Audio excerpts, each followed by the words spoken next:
So we came out in this. I was looking out. I said to Lori, "Where'd everybody go?" She said, "They're waiting for the storm." But you know what? Why wait for the storm? Why not just dance in the raindrops? Yeah. You know.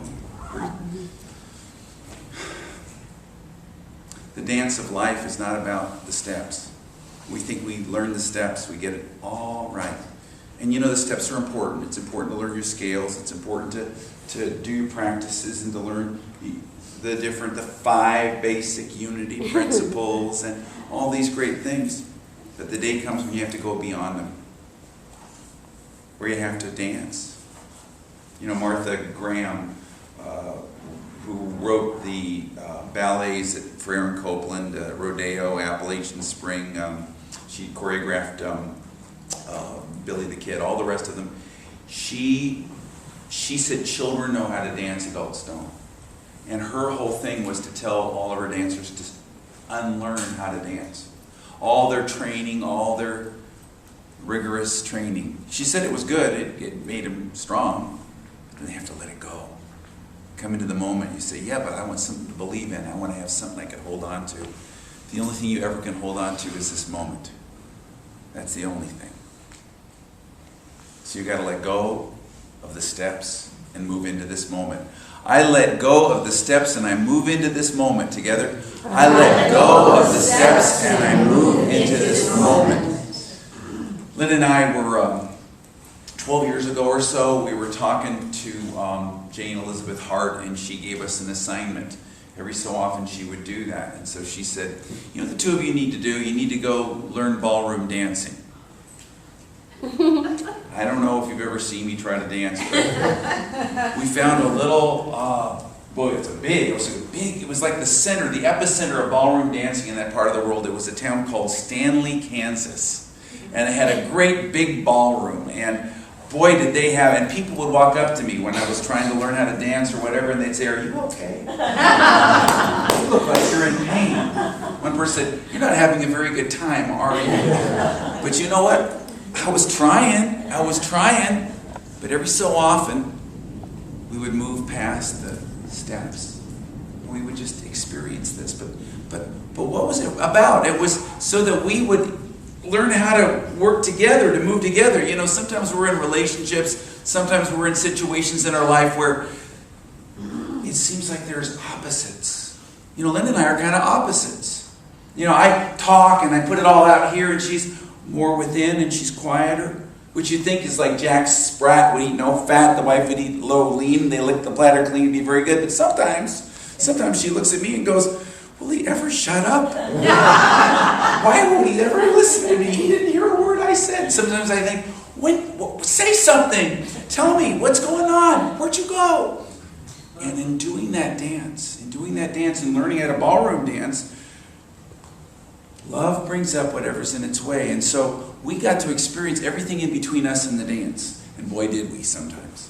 You know, and learning that, I did this for a couple of years. Thank God we don't have to do it anymore, but we learned a lot. Where in your life, it's not about having a partner in life and doing that dance. It may be you and your work, or you and your child, or you and you in this world. It's a pairs of opposites, and it's the synthesis of working together with seeming irreconcilable opposites that creates the growth in life more than any other thing. I wish the politics of the world would change so that I could be at peace. I wish they would have peace so that I could have peace, instead of working with that. The synthesis. Who was the humorist who said, in every family the father should be a Republican and the mother should be a Democrat? I don't know. But you need opposites. Don't get too serious about the politics. But see where we're going, heck no! but think about it. Think about it in your life. Where you gotta have the reconciliation of the opposites. You gotta move past that. And even if it seems like, oh well, this person should be this way, I shouldn't be this way. Find that point, and know that you have to move past the steps. That's why Jesus said over and over again, be like a child. He actually took a child and put them right in front of everybody and said, unless you become small like this one, you can never enter the kingdom of heaven. Small like this one. What does a child do? A child is flexible, a child is open, a child is always in that dance of life. And Martha Graham said, you got to learn how to dance like a child. I mean, what does that have to do with spirituality? What does that have to do with Christianity? There's a famous quote that many of the early church fathers put in their letters or their essays about Jesus, and they quoted Jesus as saying this, and so many of them did it that most church scholars think that it is actually a true saying of Jesus, even though it didn't make it into the Gospels. But what are the Gospels? Just a compilation of his sayings. And this is called the hymn of Jesus or the dance of Jesus. I am the Word who brought everything into being by my playing, my dancing. Now respond to my dancing. Learn about my dance by doing your own dance. Now if you won't dance, you'll never understand me. Right now I'm playing my flute. So all of you, start dancing. Everyone, it's so natural for you to dance. So all of you, dance, dance. Dance. Be in that spontaneous self. Be in that part of yourself that wants to express, that has no limitations. We prayed this at our opening statement. In your divine wisdom, now erase my human limitations. There's that part of you that's unlimited, that has capabilities and capacities, and the ability to move with and to dance with situations that you didn't think you could do before. I had an experience with Jane Elizabeth Hart, maybe about, 6-7 years ago. She was doing services like our Tuesday night service, the meditation service, and she had background music, and she was broadcasting it over the internet on a live stream, but she decided she didn't want to just live stream it, she wanted to archive it so that people could listen to old meditations. Well, the minute you do that, the minute you move it from a live broadcast to something that can be clicked on at any time that's archived, you suddenly get subject to copyright laws. So she had to get permission from the guy whose music she used for the meditation, for the background of meditation. His name's Chuck Wilde. Now, Chuck Wilde in the 1980s was in a band called Missing Persons. He was the mastermind behind that band. They were a pretty big band. And then he had a friend who was dying of AIDS. And in order to get through that time and help his friend get through that time, he created this synthesizer music that was so slow, and he called it Liquid Mind. He's now put out 13 albums of Liquid Mind, and if you ever listen to them, it turns your mind to goo. It is so liquid and so slow and so beautiful. So she wanted to use this as a background, but she had to get permission. So she had me call him. I called him up and asked him for permission, and he said, well, you're from a Unity church? I grew up at Unity Village. I was a member of the Youth of Unity at Unity Village Chapel, the world headquarters. I grew up in Unity. And he said, sure, I'd love to do it, but I have to check with my label. And they said, no. So Jane turned to me and she said, well, it's okay, you'll do it. I said, I was a church organist for 7 years, but that was back in the Stone Ages, That's when the dinosaurs roamed the earth. I'd never played a synthesizer, a real synthesizer, a grown-up synthesizer in my life. But somehow we borrowed one, and I figured, well, I guess I can learn. So we're in the studio. She booked the time, and I'm trying it out, and finally I found a sound that sounded good, some strings, which is one sound, and I'm kind of whatever. And then all of a sudden she starts in leading a meditation. I figured she's setting up the vibration and the energy. So I'm playing and I'm listening to what I'm doing, and I'm trying out different chords, different things, seeing what this thing will do, because it's like never driving a car before, and only driven a truck, and then all of a sudden here's a car. So I'm trying this thing out, and all of a sudden her meditation got more and more intense, more and more powerful. She got louder. Tears started streaming down her face. She got more and more impassioned.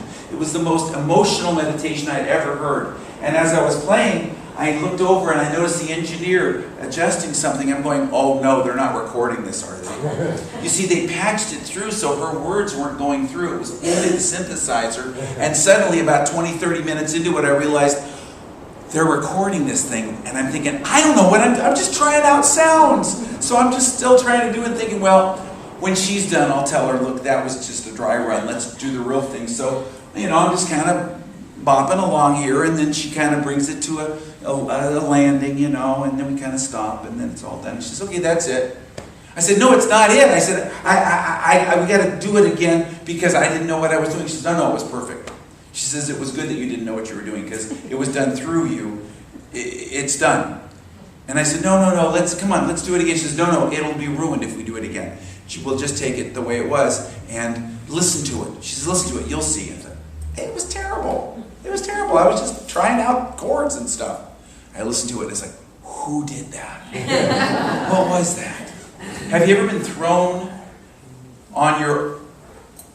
into the moment by circumstance, and suddenly you have to dance with God? Suddenly you have to do the dance and move past that, like I used to do in the ballroom.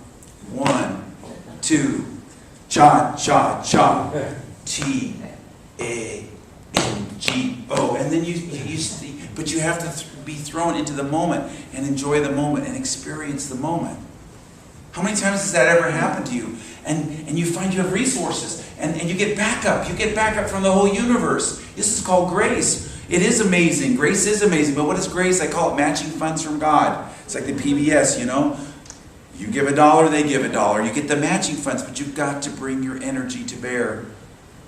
This happened to me back when I graduated from ministerial school. I've noticed at times in life when I got to make a leap in consciousness, things are removed so that I have to throw myself on God.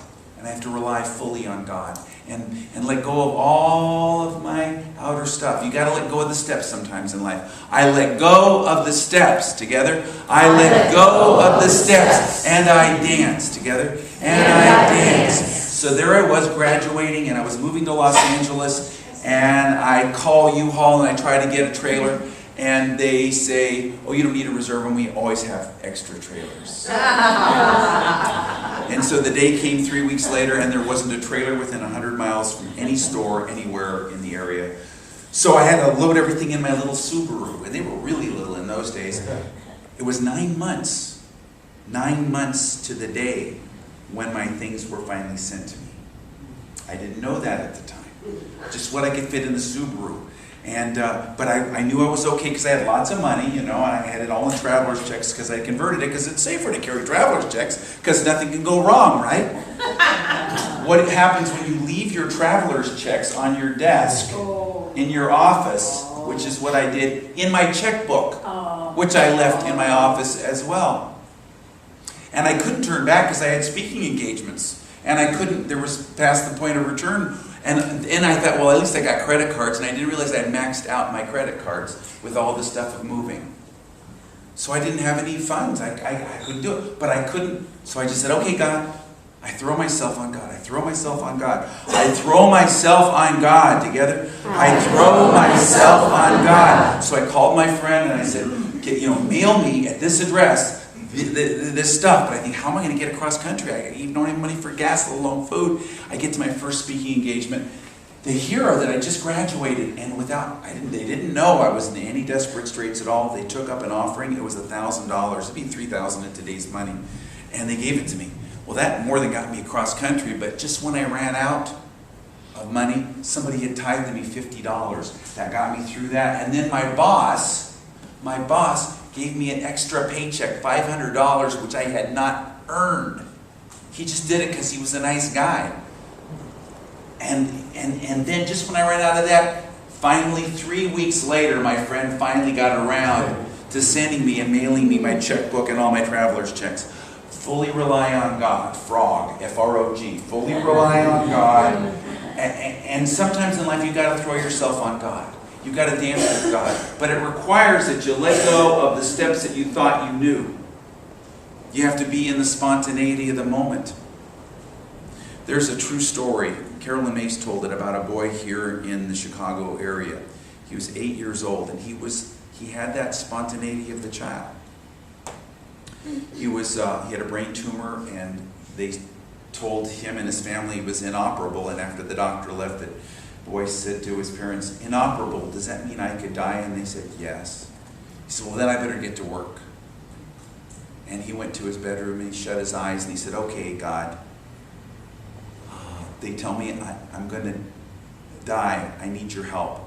And he had the feeling the words were, maybe you will, maybe you won't. What do you want? I want to live. There are no guarantees, but if you're going to, you've got to do 3 things. What are they? Be nicer to your little brother. Spend some time with God each day. And see yourself well. Well, be nicer to his little brother. That was harder than you'd think. And so he had to do that work of being nicer to his little brother. There's a wonderful quote that Jesus said, I'm telling you, if you resent someone, you're putting yourself under the law. If you call someone an idiot, you're in danger of being brought before the law. If you curse someone, you're sent to the garbage pits. So, if you're giving something at the altar in the temple, suddenly you remember that someone has something against you, just leave it there, go and be reconciled, and then come and offer it to God. When you are on your way to court with your adversary, settle those differences quickly. When you're trying to deal with situations in your life, make peace. Make peace in your heart. Make peace in your heart. You think it has everything to do with my healing? It has everything to do with it. Everything to do with it. The second thing was spend some time with God every day. You know, Edgar Mitchell was the founder of the Institute of Noetic Sciences. He was the astronaut, the famous astronaut. Edgar Mitchell when I had a church in Florida, he used to do the 9 o'clock service at a neighboring church. He was in Unity. And he was this great mystic, but he had this great mystical experience on the way back from the moon. And he noticed something, he said. It was the astronauts that were in the passenger seat that got the mystical experiences, not the driver's seat. What does that tell you? Being open, being receptive, letting go of the doingness of life. Do you know what I did last night at 2 a.m.? I went out to my hammock. 2 a.m., smelled the perfumed air, no skunks for a miraculous reason. And I could smell the pine from the pine trees. I could smell all the leaves, the beautiful smell of autumn. It was incredible. Are you appreciating? You say, spend time with God, but what is God? You know, I've often shared that the word God comes from the old Lithuanian word for sorcerer. The word God itself, certainly if you want to use the word God, I love the word God, but it's not it. There's more to God than your image of God. There's more to God than the steps, than the things that you think. There's something that's trying to push out and reveal itself to you at all times. Always.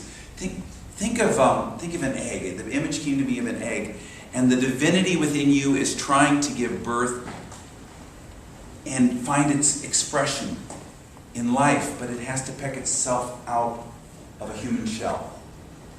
And it's pecking and it's pecking and it's pecking. You know when that life is ready to break free? If you looked at that little egg, nothing looks like it's happening at all. Your life's like that. It doesn't look like anything's happening. The divinity in you is pecking furiously, working its way out, but you don't notice it till the last peck. And you say to yourself, oh, I'm just going to give up. I mean, this is too hard, and I've been trying, and I don't see any results, and there's nothing happening. There's something happening. It's powerful, but it's an inner process. Keep working at it. Keep moving with it. There's that part of yourself.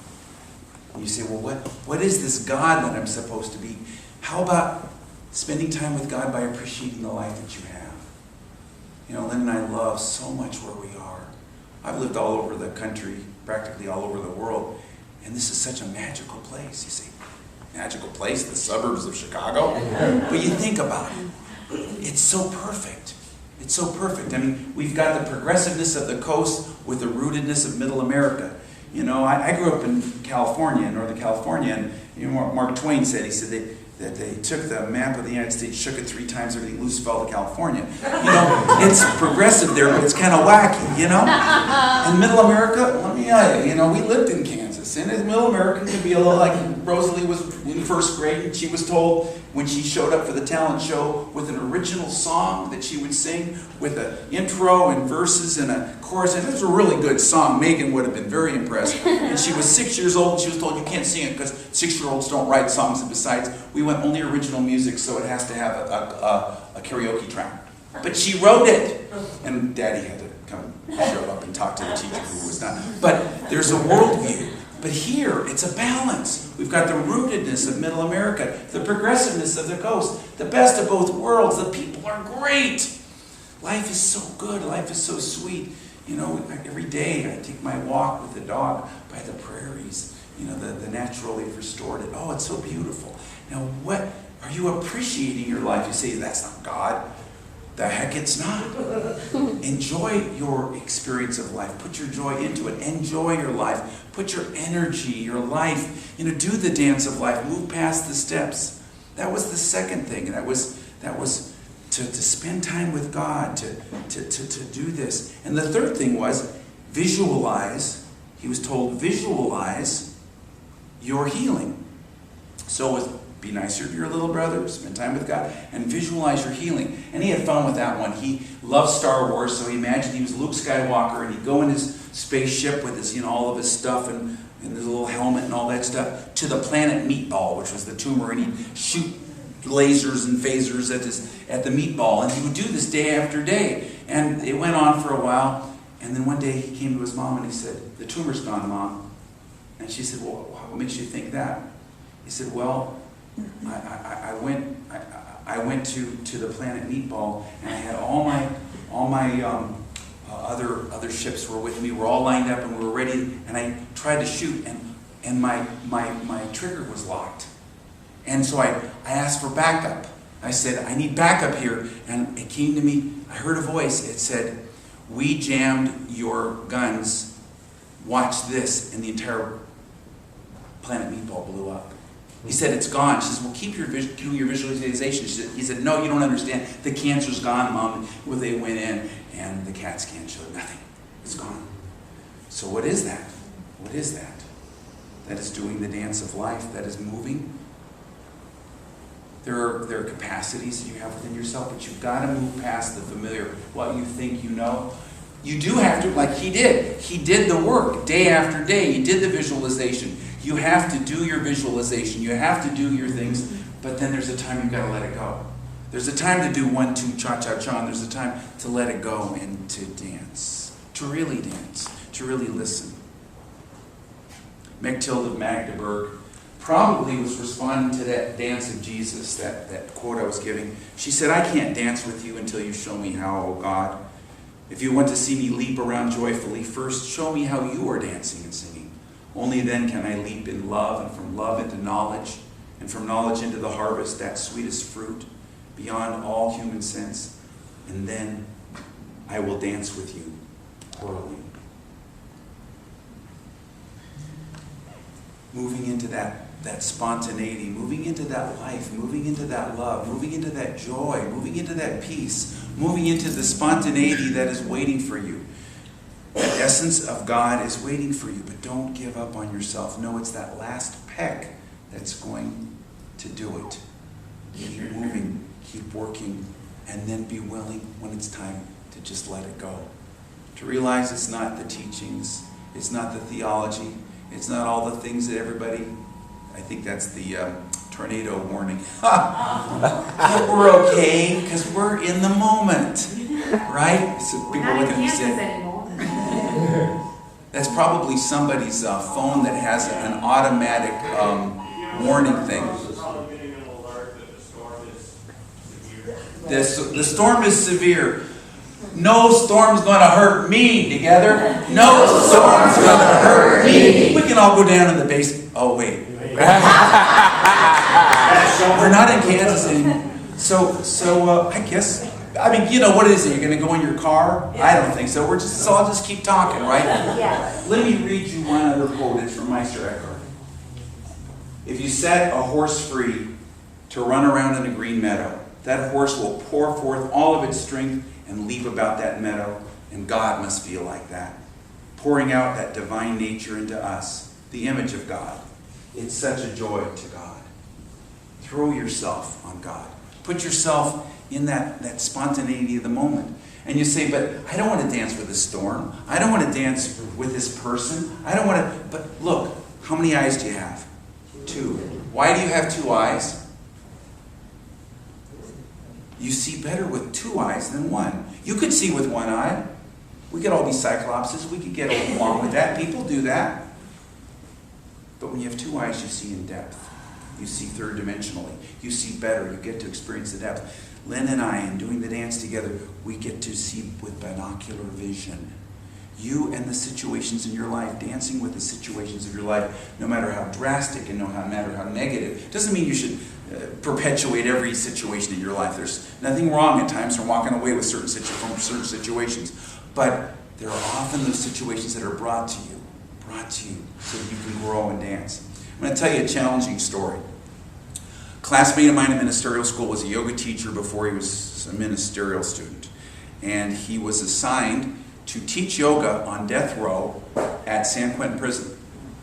Now, San Quentin Prison has a death row, but you think of a row with cells on both sides, it's not like that. They're not allowed to see each other, the prisoners. So it's kind of a honeycomb shape. But in the middle, they can all see the middle section, but they can't see each other. So he would be in the middle section, leading them and showing them what the exercises were. And many of them participated, but there was one prisoner who would not participate. And he would heckle the entire time. He'd tell them things like, you're all going to hell because Jesus doesn't like yoga. And yoga is pagan, and this is that and that. And all these terrible things that he'd say. His name might surprise you. It's Charles Manson. Okay. And so my friend didn't know what to do because he was wrecking all of the times and people were complaining, but he couldn't do anything about it. I mean, there he is in the cell. So he asked, what should I do? And what came to him was, he got a picture of Jesus in a plastic frame.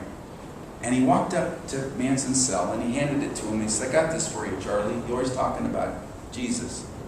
And he said, it's plastic. And he said, yeah, it is. If you don't want it, I'll take it back. Nope, I'll keep it. And then he looked at him and says, that's you. He says, yeah, it's you too. I knew that. And he walked away, never heckled him again. Now, it doesn't mean that you get to change all the negative things in your life to your liking, but sometimes when you do that dance, when you listen, and when you follow that guidance, you'll get answers that can even turn around the most difficult of circumstances. So, let's all pray together and kind of weather the storm. And after the service, I'll check my computer and I'll see where we stand with all this to see if you want to stick around for another half hour. It's not tornado. It's flash floods. It's flash floods. Well, then we're okay. We're on high ground. All right, take a big deep breath and let it out. And just knowing that in this moment, you are exactly where you need to be. Wherever I am, God is. And remember those 3 steps. Be nicer to your little brother. Spend some time with God. And see yourself well. So let go of whatever you're holding on to. Agree with your adversary quickly. Be willing to release whatever it is that you think is defining you.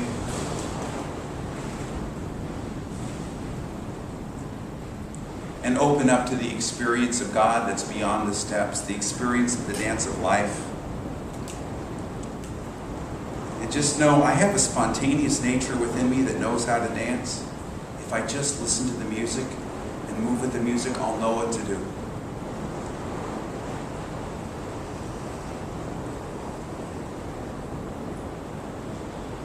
And finally, be willing to envision your healing. That is, see yourself as whole and free and perfect, as meeting every need, as overcoming all things, and moving into the spontaneity of this moment. Be open and receptive. And now let go and know that grace itself is moving you into the experience of God, and that you're moving past your own human limitations. Thank you, God. Thank you, God, and so it is. Amen.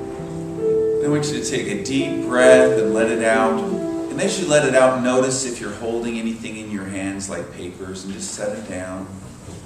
Open your palms and become receptive. This is not a time for busyness, it's a time for listening. You know, it's almost like the dance of life has required us to learn certain steps. But when we go out dancing, we must let go of the steps and listen to the music and let that music move us. So whatever you're holding on to, mentally, emotionally, or physically, even spiritually, let it go and begin that process of turning within, of getting quiet, of listening attentively in this moment, and letting the music within you move you.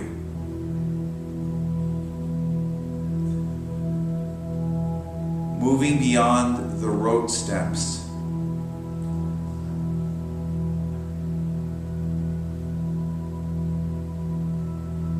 And in the words of Meister Eckhart, leaping in the meadow joyfully, God pouring God's joyous energy. He likened it to a horse that is let free in a green meadow and pours its whole self out in leaping joyfully throughout the meadow. God must be like this, pouring out the essence, the energy, the true nature of God into His image and likeness, us. And it is such a joy for God. And it must be such a joy for us as we dance with God.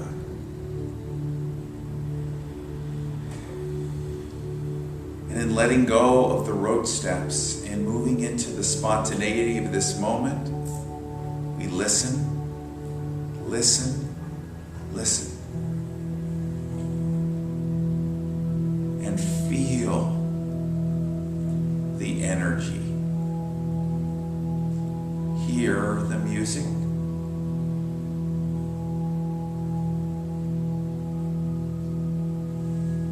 It's as if our whole being wants to dance with God.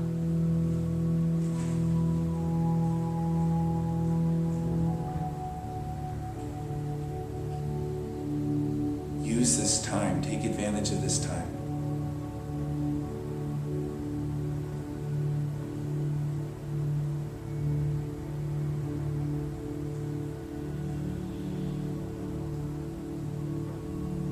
Open to this music, open to this presence.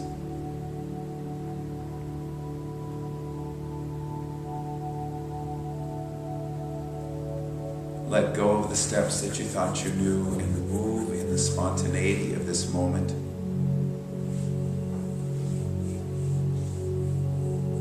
And open to a possibility that is greater than what you had in mind.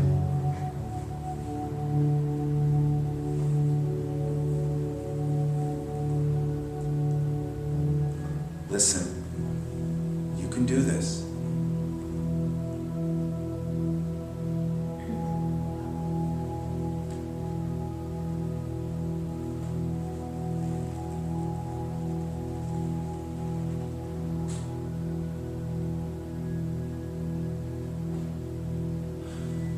In essence, there is nothing else for you to do but to listen and dance. The answers are all there before you.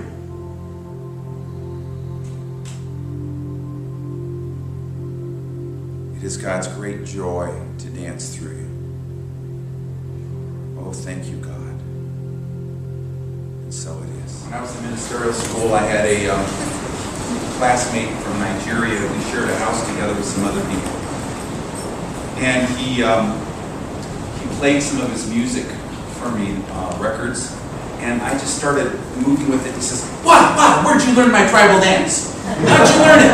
I said, I don't know, it's just what the music's making me do. He says, I'll take you to Nigeria. They'll throw money at you. There's so much money. Because I don't know, it was just there. So if you just move with life, you'll know how to dance, you'll know what to do. It's only gonna dance again out of it. Okay, so we're gonna take our offering here. It's kind of exciting, isn't it? Kind of exciting. So we're gonna take our offering here, and our offering statement is, I give with the joy and spontaneity of the dance, and I receive with the joy and the spontaneity of the dance. Together? I give with the joy and the spontaneity of the dance, and I receive with the joy and the spontaneity of the dance. And silently.